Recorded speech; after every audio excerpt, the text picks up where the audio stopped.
Un cordial saludo para todos, buenas noches. En el día de hoy vengo a exponerles el tema de las máquinas simples. Mi nombre es Alejandro González, del Centro de Tecnologías de Transporte. Ese es un plan de mejoramiento para la profe Lady Nigiret. Em, bueno, aquí como tal tengo la presentación. Empezaríamos con la polea. Pues que no se sabe quién inventó la polea ni cuándo. La única nota histórica sobre su uso se debe a Plutarco, quien en su obra Vidas Paralelas relata tras cargar el barco con muchos pasajeros y con las bodegas repletas, Arquímedes se sentó a cierta distancia y alando la cuerda, arrastró sin gran esfuerzo el barco, sacándolo del agua tan derecho y estable como si aún permaneciera en el mar. Este pues fue uno de los primeros casos datados donde se utiliza la polea. Em,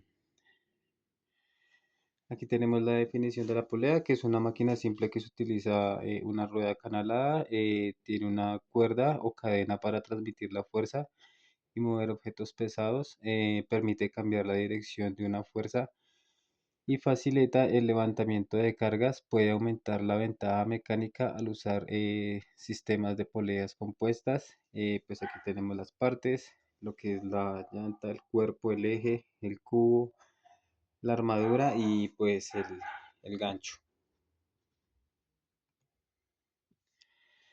En tipos de poleas tenemos la polea fija, la polea móvil, pues que pues la polea fija como tal podemos ver tiene un punto anclado. Y pues la polea móvil está libre sobre la cuerda. Aquí tenemos varios ejemplos. También tenemos la polea polipasto, que ya es compuesta tanto por una fija como por una móvil.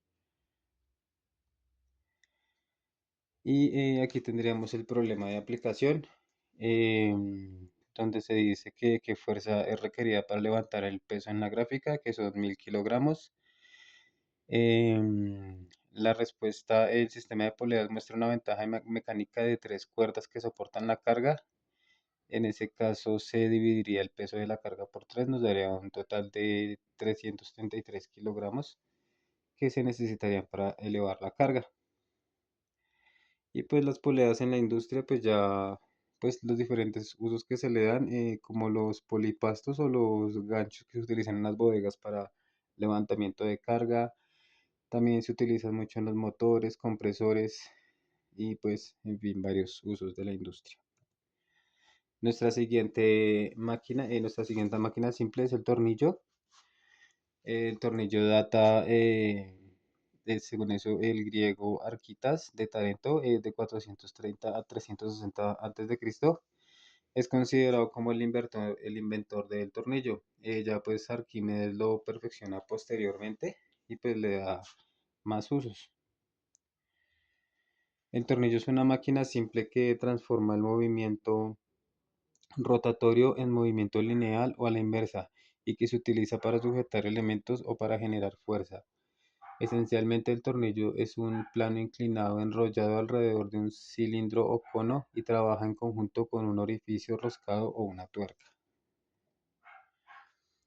Aquí pues podemos contemplar las partes del tornillo.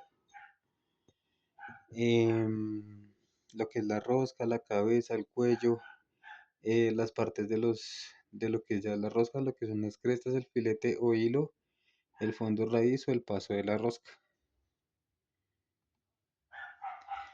Aquí tenemos los distintos tipos de rosca que hay. Pues la rosca normal unificada, que es de uso general, la rosca métrica, que ya es para cosas pues, más precisas, la rosca cuadrada, básicamente es para hacer fuerza en transmisión. Tenemos la rosca ACME, que es más fuerte que la rosca cuadrada. Y también tenemos el diente de sierra, que es diseñado para manejar fuerzas pesadas en una dirección, por ejemplo, pues la toma fuerza de un camión podría ser.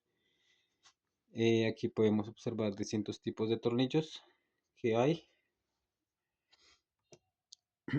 El problema de aplicación, Pues es para calcular el paso de rosca que debe tener un tornillo. Entonces, digamos, si la rosca es de 10 milímetros y tiene 5 hilos, entonces su paso de rosca es de 2 milímetros. Bueno, seguimos con la siguiente máquina que es el torno. El torno es una de las primeras aplicaciones, bueno, digamos que una de las primeras aplicaciones que se le dio al torno fue al torno de alfarería, ¿no? Donde se hacían todas las esculturas y jarras y todo este tipo de artefactos en barro. Ese fue como el primer uso que se le dio. Fue más o menos en el 5200 al 4700 antes de Cristo. Em, Como tal, es una máquina simple que pues se utiliza para elevar o desplazar cargas. Facilita pues bastante el trabajo por pues tanto por la fuerza la ventaja mecánica que da la fuerza de la manija, la palanca y en sí del cilindro del torno.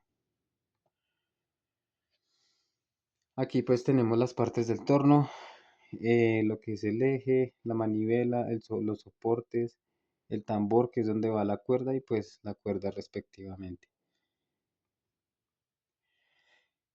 Aquí como los tipos de torno que hay, que tenemos torno de manivela, que es para levantar carga, pues tenemos el torno industrial, que se utiliza mucho en la industria, y los tornos de alfarería, pues que fueron los primeros que se crearon. En nuestro problema de aplicación, calculamos la fuerza bueno, perdón, se necesita una fuerza de 50 newton para levantar una carga a una distancia de 1 metro y se aplica una fuerza de 5 newton en la manivela, recorriendo una distancia de 5 metros. ¿Cuál sería la eficiencia? Entonces, según la fórmula de la eficiencia, nos da que 50 por 1, que es la distancia que recorre, sobre 5 por 5, eso nos daría 0,2. Eso quiere decir que facilita como tal el levante de la carga en un 20%.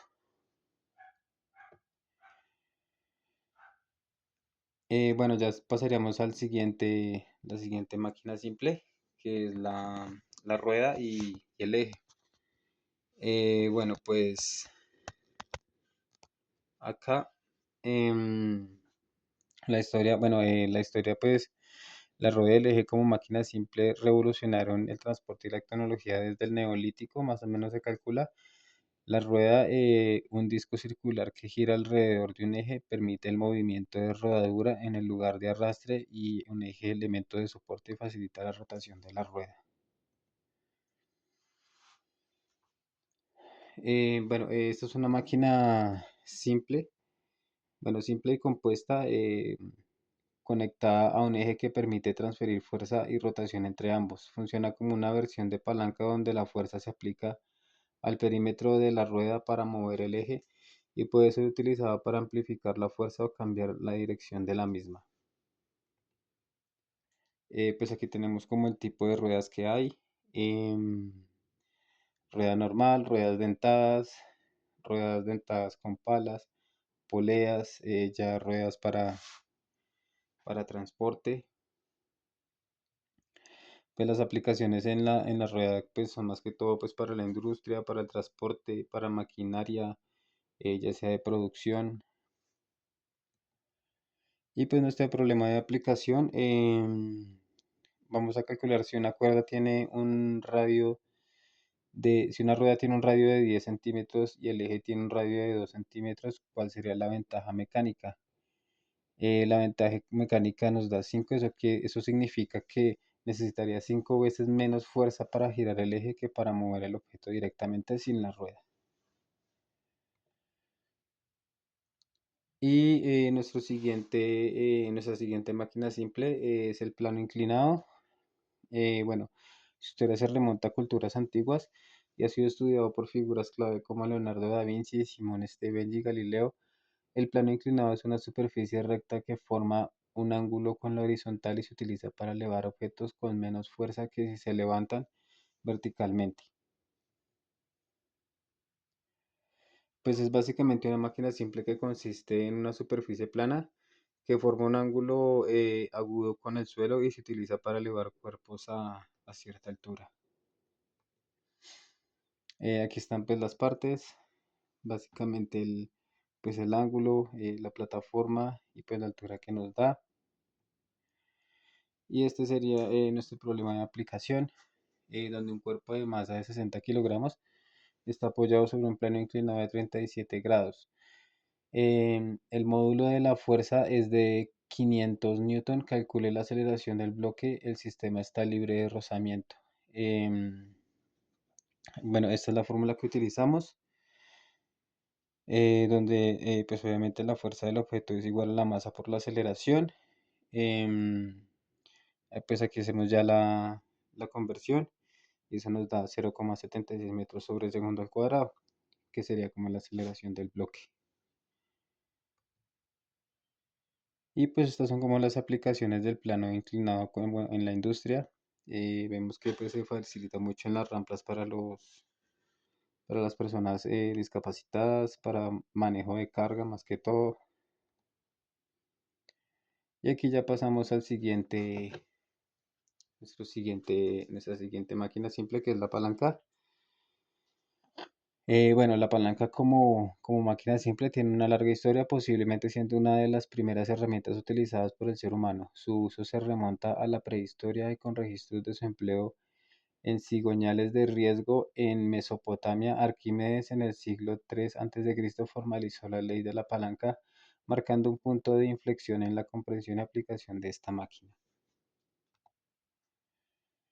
Pues la palanca es básicamente una máquina que funciona transmitiendo fuerza y desplazamiento utilizando una barra rígida que gira alrededor de un punto de apoyo, que lo podemos llamar fulcro. Al aplicar una fuerza en un extremo se transmite la fuerza de movimiento al otro punto, que puede amplificar la fuerza y aumentar la velocidad de distancia recorrida. Bueno, pues en las partes tenemos básicamente pues el fulcro, la distancia de fuerza y la distancia de resistencia. En los tipos de palanca tenemos de primer grado, que el fulcro punto de apoyo está entre la fuerza y la potencia de la resistencia de carga. En ejemplos tenemos, digamos, los alicates, las tijeras. En segundo grado tenemos los que tienen la resistencia de carga que está entre el fulcro y el punto de apoyo, y la fuerza o potencia puede ser como las carretillas. Y en tercer grado tenemos la que tiene la fuerza potencia está entre el fulcro y el punto de apoyo y la resistencia. En este caso ya digamos puede ser un bate o una caña de pescar. Y por último tenemos nuestro problema de aplicación de la palanca, donde calculamos la fuerza que tenemos que hacer para mover el peso por una palanca de primer grado. Sabemos que la distancia del peso al punto de apoyo es de 50 centímetros y la fuerza del punto de apoyo es de 150 centímetros, y que el peso a mover es de 100 kilogramos. Entonces, estos son los datos que tenemos y pues viendo la relación de fuerzas de la palanca despejamos la fórmula y nos da un total de 33,3 kilogramos, la fuerza que se requeriría para hacer. Y pues eso sería básicamente pues toda la exposición de máquinas simples.